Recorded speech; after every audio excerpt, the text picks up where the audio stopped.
Meghan Markle et le prince Harry ont été interrogés sur le paradoxe sur lequel ils sont tombés après avoir appliqué à la marque le mot archétype à usage exclusif. Meghan Markle a déposé une demande pour déposer le mot vieux de 470 ans à utiliser comme titre de sa prochaine série de podcasts sur Spotify. La tentative a déclenché un contre-coup considérable, un expert royal exposant un paradoxe important dans la candidature de la duchesse de Sussex. Richard Eden a noté que le prince Harry s'était précédemment opposé à un diktat de la reine sur l'exclusivité du mot royal après son départ et celui de Meghan de la famille royale.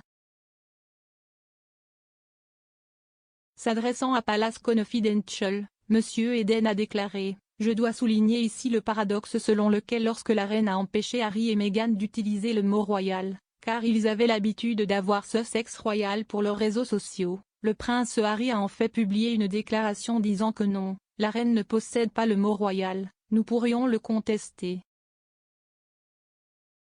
Donc, ils contestent l'utilisation du mot royal mais ils essaient de posséder un mot comme archétype.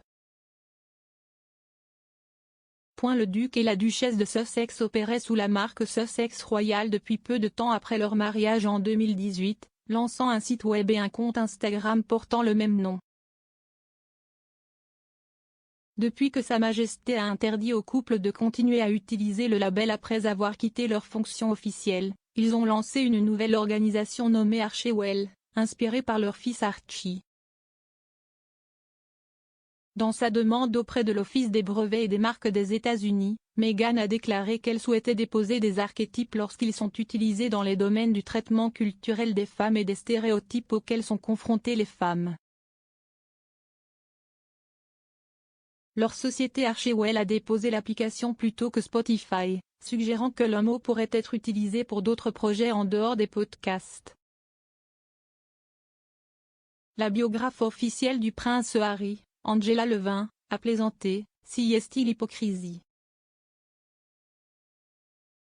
Nous avons vu l'hypocrisie depuis leur départ. Ce n'est pas ce que je ressens, je vous dis comment vous comporter et cela ne s'applique pas à moi.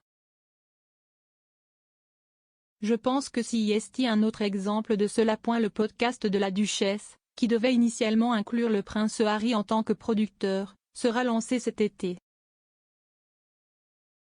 Meghan a déclaré que son projet vise à disséquer, explorer et renverser les étiquettes qui tentent de retenir les femmes.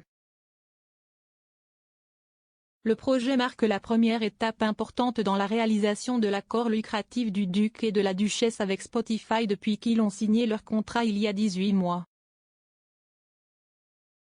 Le couple tente de rompre ses liens financiers avec la famille royale depuis son départ en mars 2020.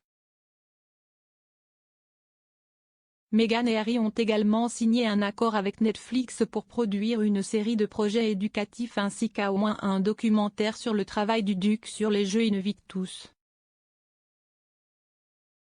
Des informations sont apparues ce week-end confirmant que la duchesse de Sussex fera son retour en Europe pour accompagner son mari au prochain épisode de la compétition aux Pays-Bas la semaine prochaine. La duchesse n'est pas allée au Royaume-Uni depuis mars 2020, restant à la place dans sa nouvelle maison californienne avec son fils Archie et plus tard sa fille Lilibet alors que Harry retournait à Londres pour assister aux funérailles de son grand-père et au dévoilement de la statue de la princesse Diana en 2021. Le duc a cité des inquiétudes concernant Meghan et la sécurité de leurs enfants pendant leur séjour au Royaume-Uni pour justifier sa décision de ne pas revenir.